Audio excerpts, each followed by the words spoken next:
वेंटरस कंपनीमार्फत forex ट्रेडिंगमध्ये गुंतवणूक करून जास्तीचा परतावाचा लालच दाखवून एका व्यक्तीची सुमारे 1.5 कोटी रुपयांची फसवणूक करणाऱ्या 2 सायबर अपराधींना पिंपरी चिंचवड आयुक्तालयाअंतर्गत असलेल्या सायबर क्राईम पथकाने गुजरात व मुंबई येथून अटक केली आहे। हा प्रकार नेमका काय होता या संदर्भातील संपूर्ण माहिती आपल्याला दिली आहे सायबर क्राईमचे पोलीस उपनिरीक्षक प्रवीण स्वामी यांनी।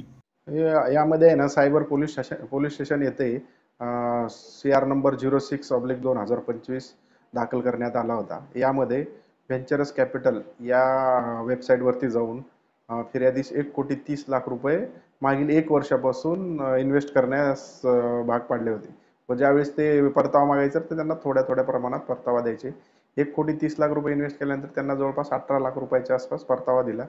त्यानंतर ते परत परतावा मागत असताना त्यांना वेगवेगळे बहाणे करून अजून इन्व्हेस्ट करण्यासाठी किंवा टॅक्सचे पैसे भरण्यासाठी सांगत होते। तर त्यामध्ये आपण बँक अकाउंटचे ॲनालिसिस केलं असता तसेच व्हेंचरस कॅपिटल या वेबसाईटचं ॲनालिसिस केलं असता बऱ्यापैकी काही अकाउंटमधून दुसऱ्या तिसऱ्या लेअरच्या अकाउंटमधून कॅश विड्रॉल होत असल्याचे दिसून आले।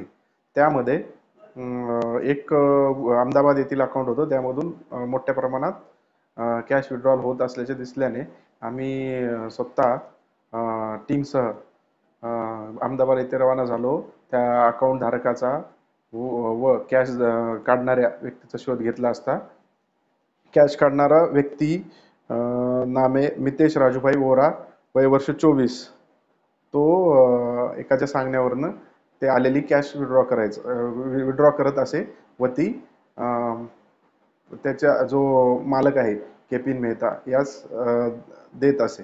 त्यावरनं त्याला ताब्यात घेतलं व केपिन मेहताचा शोध घेतला असता केपिन मेहता हा सध्या त्यावेळेस अहमदाबादमध्ये नसून मुंबई येथे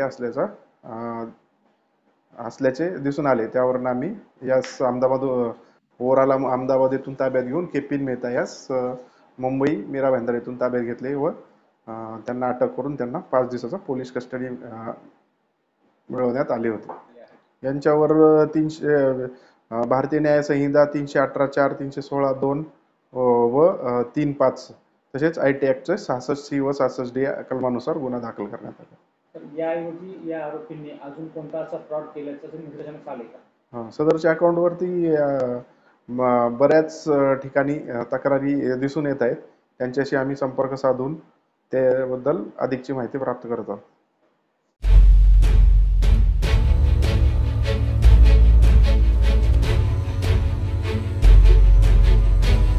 आवाज टुडे निर्भीड भूमिकांचे व्यासपीठ।